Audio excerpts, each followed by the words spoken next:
Welcome to English Baba channel. Class 10th English की book है first flight, उसका chapter number 10 है द सरमन एट बनारस। आज हम करेंगे इसके क्वेश्चन आंसर, तो जल्दी से वीडियो को लाइक कर दो। आई होप चिल्ड्रन आपने वीडियो को लाइक कर दिया है। अभी तक चैनल को सब्सक्राइब नहीं किया तो प्लीज यार सब्सक्राइब कर देना, सो दैट आपको हमारे सारे अपडेट्स मिलते रहें। क्वेश्चन नंबर 1 क्या है वो पढ़ेंगे। When her son dies, Kisa Gautami goes from house to house. तो जो कीसा गौतमी का जो इकलौता बेटा होता है, जब वो मर जाता है तो वो एक घर से दूसरे घर में जाती है। What does she ask for, वो क्या मांगती है। डज शी गेट इट, क्या उसको वो चीज मिल जाती है। वाई नॉट, और वो क्यों नहीं मिलती। तो एक ही क्वेश्चन के अंदर चिल्ड्रन 2-3 क्वेश्चंस पूछे गए हैं। तो यहाँ पे मैंने आपको कीसा गौतमी दिखाई हुई है, ये इनका इकलौता बेटा है। जब वो मर जाता है तो वो पूरी तरह से दुख में पागल हो जाती है और एक घर से दूसरे घर में जाती है, इस उम्मीद में कि कोई उसको ऐसी दवाई दे दे जिससे उसका बेटा जिंदा हो जाए। पर क्या आज तक ऐसी कोई दवाई बनी है जो मरे हुए इंसान को जिंदा कर दे? नहीं बनी, इसीलिए वो उसको नहीं मिलती। इसी बात को अब हम अपने वर्ड्स में लिख देंगे। देखो, Kisa Gautami goes from house to house in grief with her dead son. Kisa Gautami एक घर से दूसरे घर में जाती है, दुख में पागल हो गई है और अपने डेड सन को अपने साथ ले जाती है। शी आस्क फॉर मेडिसिन, और वो क्या मांग रही है सबसे कि कोई मेरी हेल्प कर दो, कोई मुझे ऐसी दवाई दे दो which could cure her child, जो उसके बच्चे को ठीक कर सके, मतलब जिंदा कर सके। शी डजंट गेट इट, अब ये पूछ रहा है why not. She doesn't get it, उसको ऐसी कोई दवाई नहीं मिलती। Because there is no medicine, क्योंकि ऐसी तो कोई दवाई आती ही नहीं है। Which can turn a dead person alive, जो किसी मरे हुए इंसान को अलाइव यानी कि जिंदा कर सके। नेक्स्ट,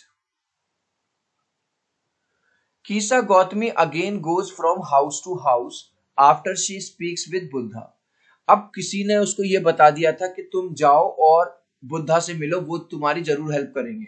तो इस बार वो बुद्धा के पास जाती है और बुद्धा से कुछ बात करने के बाद वो एक घर से दूसरे घर में दोबारा जाती है। एक बार पहले गई थी दवाई मांगने, इस बार क्यों जाती है, क्या ऐसा रीजन है।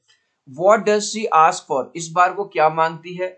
डज शी गेट इट, क्या उसको वो चीज मिलती है, और इस बार उसको वो चीज क्यों नहीं मिलती। तो अगेन इस क्वेश्चन के अंदर 2-3 क्वेश्चन है। तो चिल्ड्रन यहाँ पे हम समझेंगे इमेजेस से।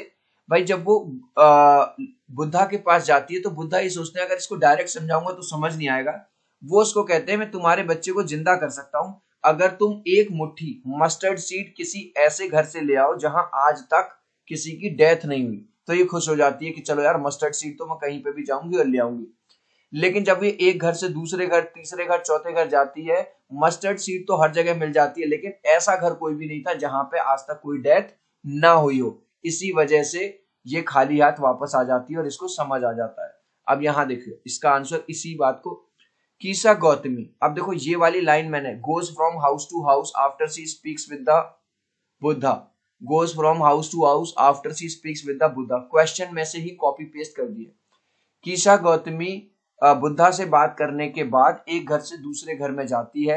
As she had asked her a handful of mustard seed, क्योंकि बुद्धा ने उससे क्या कहा था, एक मुट्ठी पर तुम मुझे मस्टर्ड सीड लाके दे दो।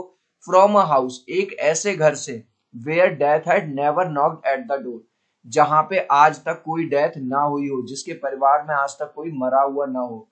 तो अब इसमें एक और आंसर है। क्वेश्चन है what sorry does she get it, क्या उसको वो मिलता है? नहीं मिलता। नो नहीं मिलता। और क्यों नहीं मिलता? She does not get it because death is inevitable, क्योंकि भैया जो डेथ है वो तो इनएविटेबल का मतलब होता है कि ऐसा काम जो होना ही होना है। जिसने जन्म लिया है उसकी मृत्यु एक ना एक दिन तो होनी ही होनी है, इसको कोई भी टाल नहीं सकता। तो इसीलिए उसको ये नहीं मिलता। Next, what does Kisa Gotami understand the second time that she failed to understand the first time. दूसरी बार में उसको क्या चीज समझ आ जाती है जो उसको पहली बार में समझ नहीं आई थी। Was this what Buddha wanted her to understand, क्या यही वो चीज थी जो लॉर्ड बुद्धा उसको समझाना चाहते थे। तो भैया दूसरी बार में उसको ये वाली बात समझ में आ जाती है कि जो डेथ है वो तो इनएविटेबल है, वो तो होगी। जो जिंदा है, जो एक जिसने जन्म लिया है वो तो मरेगा। लेकिन पहली बार तो वो अपने दुख में इतनी पागल हो गई थी कि किसी की कोई नहीं सुन रही थी और मेडिसिन मांग रही थी। अब देखो, she understand the fact second time that death was common to all and she was being selfish in her grief। उसको ये वाली बात समझ में आ जाती है, ये फैक्ट समझ में आ जाता है कि जो डेथ है वो तो सबके लिए कॉमन है, किसी की जल्दी किसी की बाद में, लेकिन आएगी ही आएगी। And she was being selfish in her grief, और वो अपने दुख में इतना पागल हो गई है कि वो सुध-बुध बिल्कुल भुला बैठी है। क्या यही वो बात थी जो बुद्धा उसको समझाना चाहते थे? यस, यही बात थी। Buddha wanted her to understand this, Buddha यही चाहते थे कि उसको ये सारी चीज समझ में आ जाए।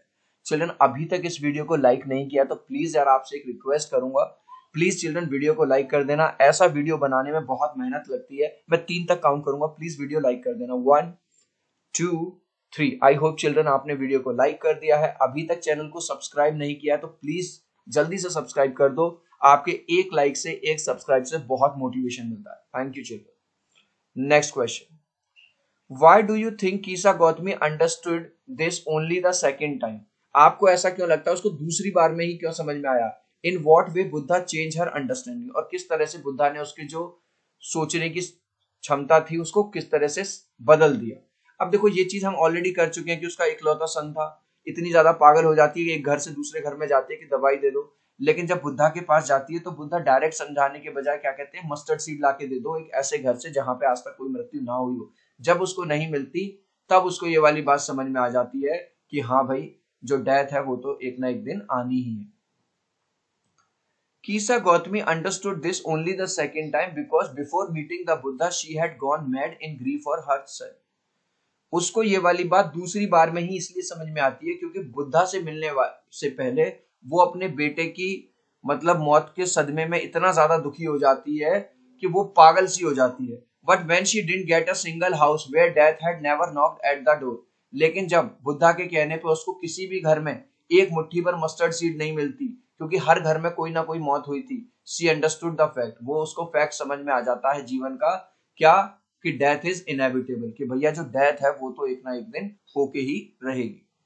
How do you usually understand the idea of selfishness? आपके हिसाब से सेल्फिशनेस क्या है? A selfish person is one who only thinks about himself और हरसेल्फ। एक सेल्फिश इंसान वो है जो केवल अपने बारे में ही सोचता है। Do you agree with कीसा Gautami that she was being selfish in her grief? क्या आप इस वाली बात से अग्री करते हो कि वो पूरी तरह से सेल्फिश हो रही थी अपने दुख को लेके? अब देखो, इसका आंसर मैंने अलग तरह से दिया है। I do not agree completely, मैं पूरी तरह से अग्री नहीं करता हूं that Kisa Gautami was being selfish in her grief. ये वाली लाइन पूरी क्वेश्चन से उठाई है। As it is quite natural for a mother to behave irrationally. अब यार, एक माँ ने जिसने अपना बच्चा खोया हो उसके लिए तो बिल्कुल नेचुरल है ना अपनी सुध-बुध खो देना, अपना सोचने समझने की शक्ति खो देना। तो हम ये नहीं कह सकते कि वो पूरी तरह से सेल्फिश हो गई थी, इसलिए मैंने कंप्लीटली वर्ड का यूज किया है कि भाई एक जब बच्चे ने अपना इकलौता बच्चा खो दिया हो एक माँ ने, तो उसका इस तरह से बिहेव करना हमारी नजर में नेचुरल है। चिल्ड्रन, इस लास्ट क्वेश्चन का आंसर आप मुझे दोगे कमेंट सेक्शन में, देखता हूँ कितने बच्चे राइट आंसर देते हैं। Kisa Gautami had lost her only, Kisa Gautami ने क्या खोया था? अपना बेटा, अपनी बेटी, अपना ग्रैंडसन या नन? इस क्वेश्चन का आंसर आप मुझे देंगे कमेंट सेक्शन में। ठीक है, आप अपने आंसर में ए बी सी या डी भी लिख सकते हो। तो वीडियो को लाइक कर देना, चैनल को सब्सक्राइब कर देना। अब हम मिलते हैं अगले वीडियो में। Bye bye.